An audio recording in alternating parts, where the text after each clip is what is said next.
أطمئن دجي محلي دچن محلة صورني محلة تثبيت كن بمحلية بمختار بإنساني عقل مندر خبر دبن يعني أفكا محلة ودك شي صورن هي صورن محلي و بزعل الباشطة أري بري قلت وابدر بقى بويا محلة dolayısıyla yani sorunu püskürüke bile zedetir.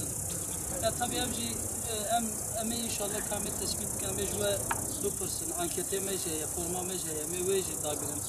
Uka sorunu ve mahalliçiye zafi vamet tespit kin eme vabinin gündeme jber ev sorun çareseri ben tiş desteme var eme inşallah eme kin çünkü armacama ve yani siyaset şu an beri vegacım go yani neş bu seçmette neyem için ba insana ba vaziyaretine em tuazın yani sorunu insanı sorunu halkıma çareseri ben durmuyor.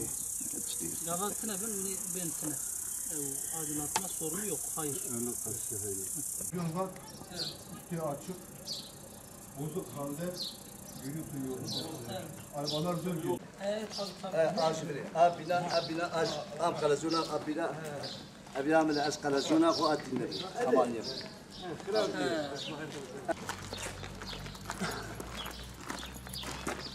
Yani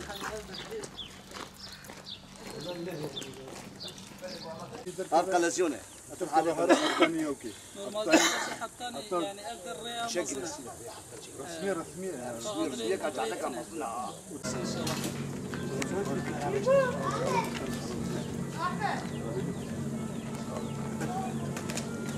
Başkanım bizim Hacı Ali var ya. Hacı Ali bilmez. Kırati abi. Ser sabah inşallah. Ser sabah inşallah.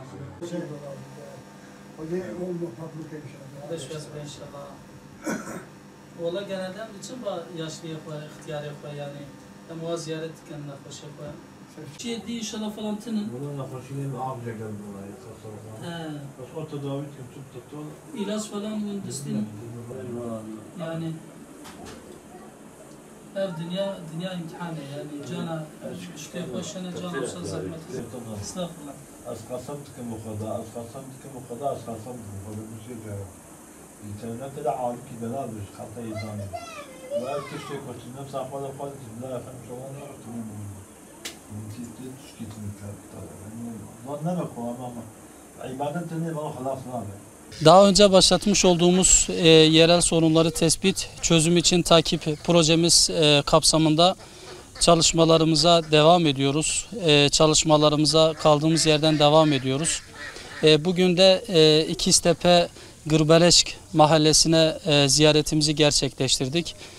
Mahallenin sorunlarıyla ilgili muhtarla bir görüşme gerçekleştirdik. Ayrıca mahallelilerle de görüştük. Özellikle mahalle daha önce köy olması hasebiyle şu anda çok ciddi sorunları var mahallenin. Hususen de birkaç sorunu dile getirdiler. Bu konularla alakalı da bizler inşallah bu sorunları gündeme getirip çözümünün sağlanması için işin takipçisi olacağız. Mahallenin özellikle elektrik kesintisi sıkıntısı var. Mahalleliler her gün sabah saat 5'ten 8'e kadar elektriklerin kesildiğini ifade ediyorlar. Bu manada özellikle her gün kesildiğinden dolayı mağduriyetler yaşanıyor. Mahalleliler de bu mağduriyetlerinin giderilmesini istiyorlar. Aynı şekilde mahallede yolların bozukluğu çok fazla. Kaldırım sorunu var. Aydınlatma problemi var. Bunların çözümü için de bizim bu konuları gündeme getirmemizi istediler. Bizler de zaten bu projemiz kapsamında evvela sorunları tespit ediyoruz. Sorunları tespit ettikten sonra bu sorunların çözümü için gerekli mercilerle, ilgili kurumlarla görüşmeler gerçekleştiriyoruz. Bu mahallemizle ilgili de biz aynı şekilde bu sorunları tespit edip özellikle sorunların çözümü için yetkili ve ilgili kurum ve mercilerle görüşmeler gerçekleştireceğiz. Bizler Hüdapar olarak memlekete karşılıksız hizmet etmeyi kendine şiar edilmiş bireyleriz. O yüzden halkımızın, vatandaşlarımızın sorunlarının çözümünü kendi sorunlarımızın çözümü kadar önemli ve ehemmiyetli görüyoruz. Bu manada üzerimize düşenleri yapmaya devam edecek. Halkımızın hayatını daha iyi bir şekilde sürdürebilmeleri için elimizden gelen çabayı gösterecek ve sorunların çözümü için inşallah bu işlerin takipçisi olacağız.